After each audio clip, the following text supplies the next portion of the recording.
Hello, and welcome back to my journey from normal to Norway. Wow. So it's been a little while. I definitely didn't realize it had been 3 weeks. I thought maybe 2 weeks, but it is what it is. To be completely honest, I've kind of been a little out, a little in a bit of an, I guess, in a funk recently. Um, yeah, I just kind of like experiencing some of that, like, you know, some of those loneliness feelings and just really being, yeah, aware of, you know, my aloneness a lot of the times. And yeah, so it's just been a little bit tough. So when I get to like the evenings at the end of work, I'm just tired and I'm like numbing and distracting myself with, stuff to watch on TV and stuff to read and just other kind of like alternate realities to immerse myself in to kind of get out of my own, to, I guess, really get out of my head. Because it's not that like my circumstances are so bad. I think it's just that some of my thoughts about it can get a little negative sometimes. I'm still like getting out of that.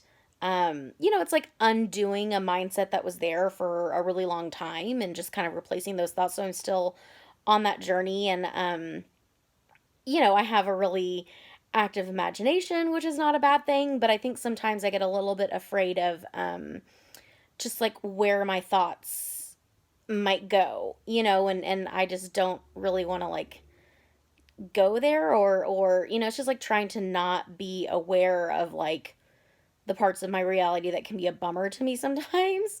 And so yeah, I think I just kind of have slipped into a little bit of an unhealthy pattern the last couple of weeks.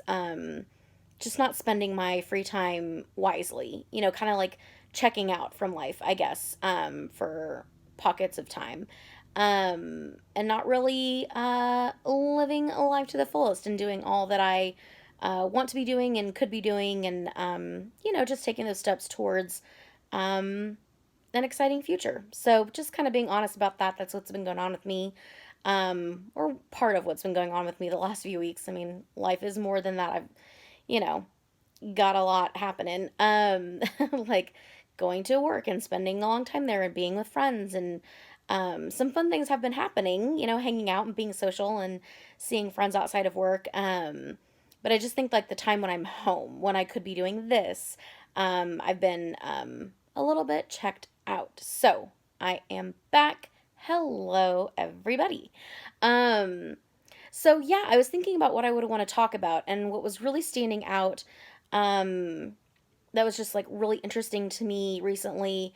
It was interesting to me, and then also like completely immediately like connected to the big Norway dream when it came about. So I have a friend who is particularly into Enneagrams, which I am getting into, but I'm a little baby Enneagrammer. I barely know anything.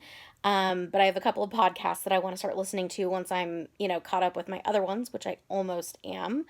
And then stuff that I can read. But she'll kind of like tell me about things, and like especially when there are things that apply to my type.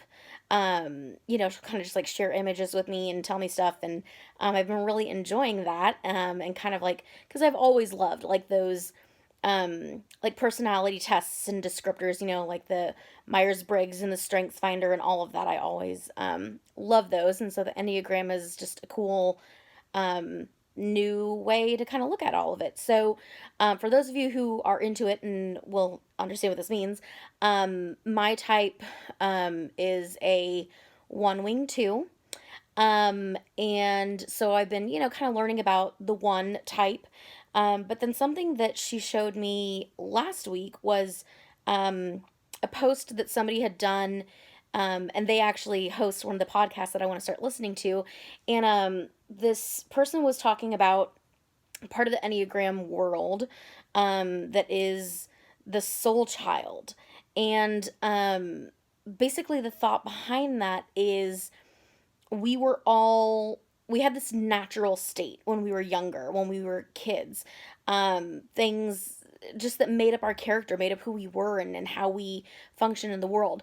And then at a certain point along the way, we started to receive, these messages from wherever of, actually, that's not okay. You need to do things this way.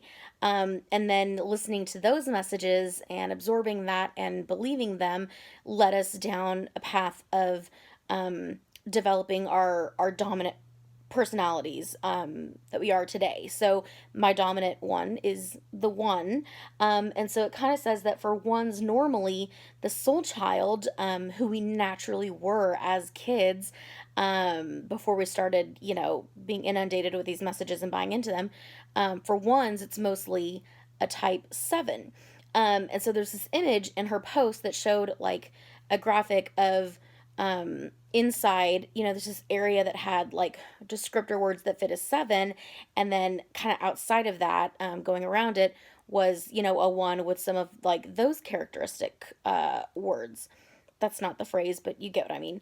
And it was just super interesting because so thinking about, okay, my soul child, who I was as a kid, that type 7, some of those words really did stand out, of things like playful, spontaneous, um, open, charming.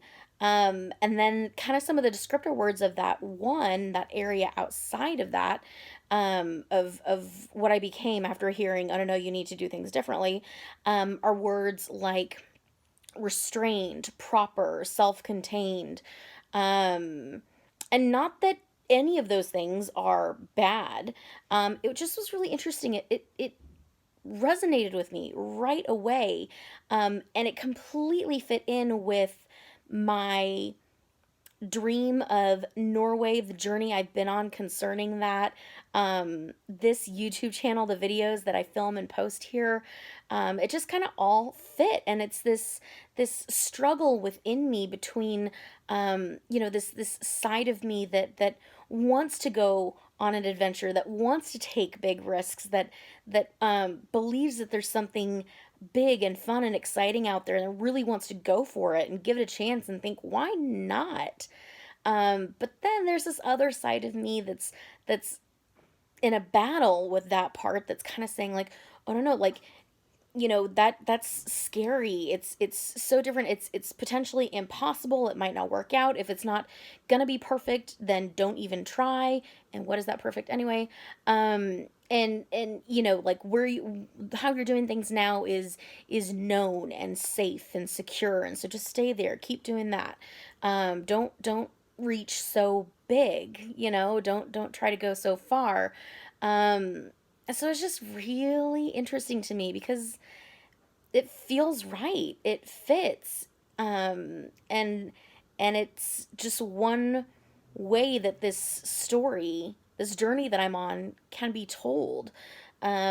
Just looking through that lens of um, the spontaneous, adventurous child within me, who wants to just, you know, drop everything and go to Norway and um, figure life out there and gets excited about that possibility. And then there's this, um, like, just, yeah, restrained, yeah,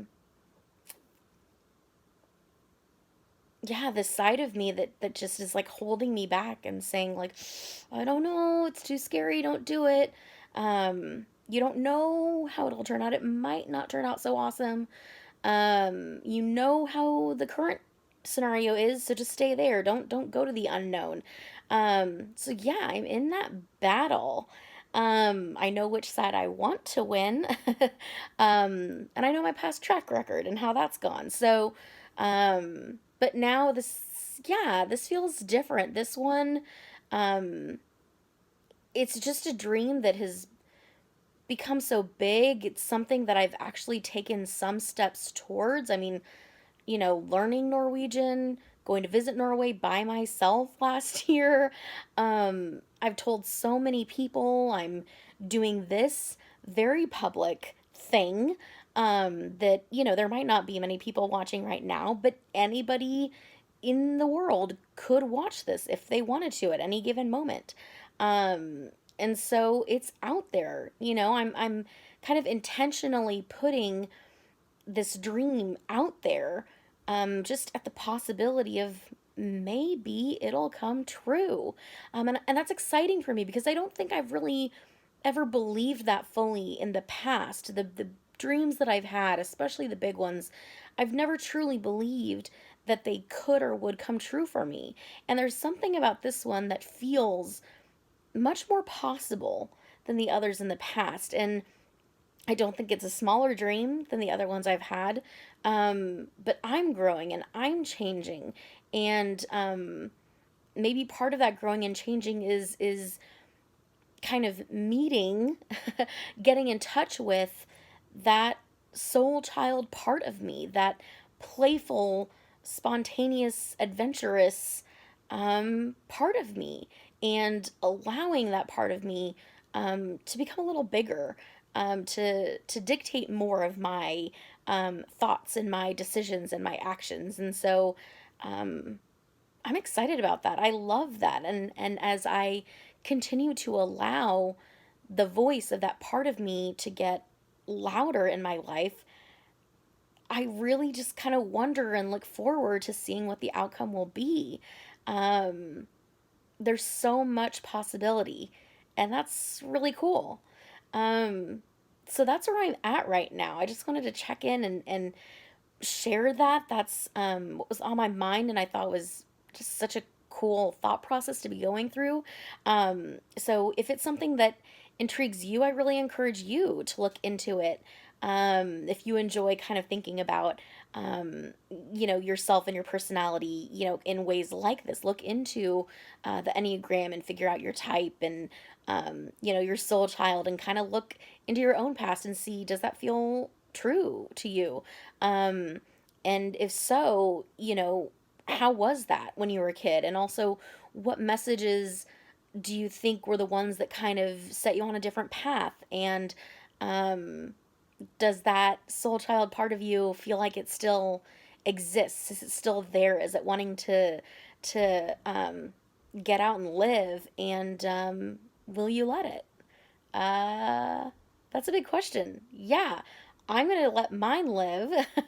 um, Also feels like such a bizarre way to be talking about something, but join me.